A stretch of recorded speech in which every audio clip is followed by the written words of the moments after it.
Amiche ed amici appassionati di futsal, buon pomeriggio da Enrico Mulas in diretta grazie alle immagini di Luca Tocco dal Palacco Pronti Sestu per vivere insieme le emozioni dell'8ª giornata di Serie C1 di futsal che mette di fronte il Sestu Sardinia Futsal ed il Fanni Futsal Sassari contro Fozzi.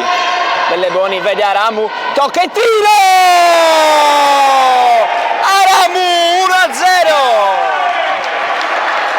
Cruani, Tavega con una suolata prova a passare, non c'è nulla per l'arbitro, allora Rambaldi, palla alzata per Tola, palla fuori, con calma con la suola, prova a partire Kossu, si gira Kossu contro Mura, Kossu, parte, Kossu, palla fuori, cerca Tola, sbaglia però Mura, Valdes che parata, Kossu, perde però il pallone Mura!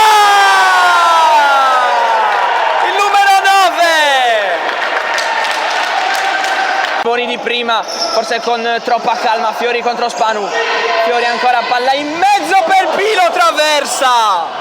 1 minuto e 6 secondi dalla fine di questo primo tempo, poi il tiro! E il gol! Di Spanu sul rilancio di Valdes!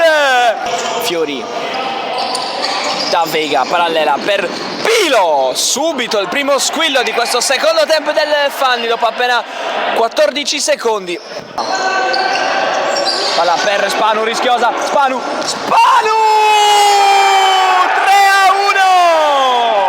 La doppietta del numero 10. Lega Cruani, rimpallato, riparte Spanu contro Fiori, Spanu da solo, Spanu in mezzo a due!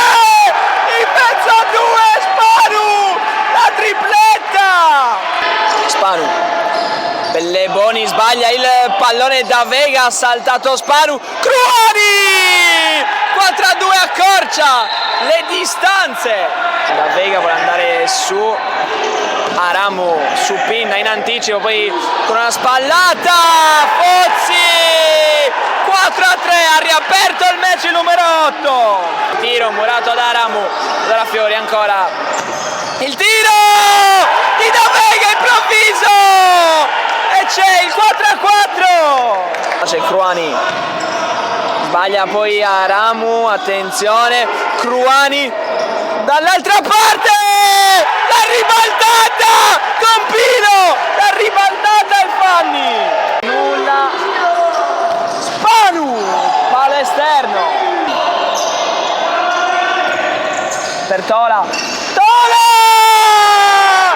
L'arco e la freccia di Virgilio Tola!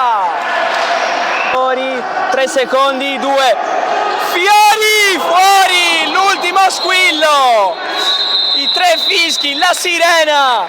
Finisce così una partita strepitosa